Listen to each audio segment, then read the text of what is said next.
Oke, kita akan lanjutkan untuk teori yang kedua, yaitu teori menurut Bronsted-Lowry, di mana dikatakan bahwa asam ini adalah zat yang mendonorkan proton atau H+, sedangkan basa adalah zat penerima atau aseptor proton, sehingga asam ini identik dengan orang kaya, sedangkan basa ini identik dengan orang miskin.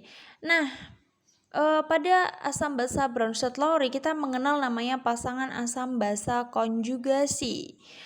Asam konjugasi itu adalah basa yang ketambahan H, sedangkan basa konjugasi itu asam yang kehilangan H. Contohnya gimana sih? Contohnya CH4 ditambah H2O menjadi CH5 plus OH-.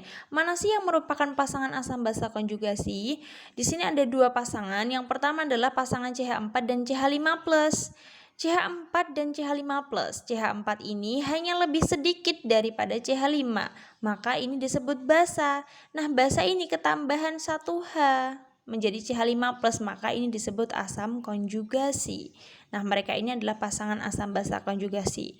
Untuk pasangan yang kedua ada H2O dan OH-, di mana H2O itu jumlahnya lebih banyak daripada OH, maka H2O ini disebut asam ya karena dia banyak H-nya atau orang kaya, sedangkan OH- ini adalah orang miskin, maka dia disebut basa. Basa konjugasi karena dia adalah sebuah asam yang dia kehilangan 1H. Sehingga dapat disimpulkan bahwa pasangan asam basa konjugasi itu punya dua ciri. Cirinya zatnya adalah mirip, terus ada selisih 1H tadi ya, CH4 dan CH5.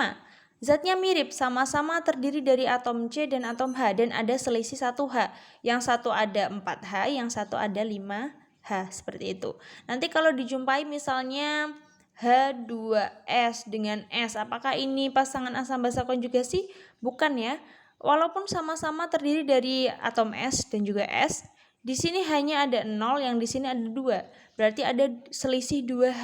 Berarti ini bukan pasangan asam basa konjugasi. Nah, pada teori Bronsted-Lowry kita mengenal namanya zat amfoter.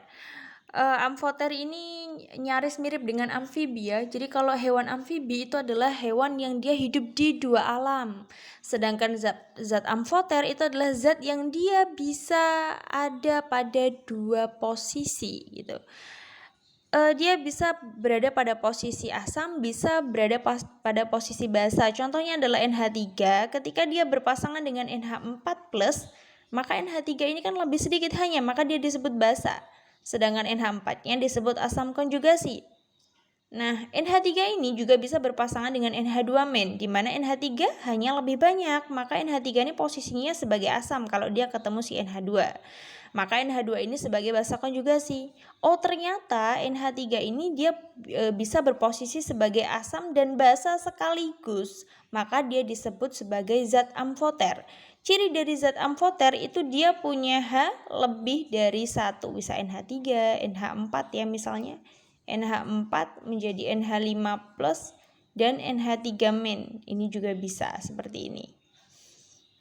Oke, ini adalah teori yang kedua. Ini teori yang sering kali keluar ya, bahwa peserta ujian itu biasanya disuruh menentukan yang mana yang merupakan pasangan asam basa konjugasi dari sebuah reaksi atau dari sebuah option jawaban seperti itu.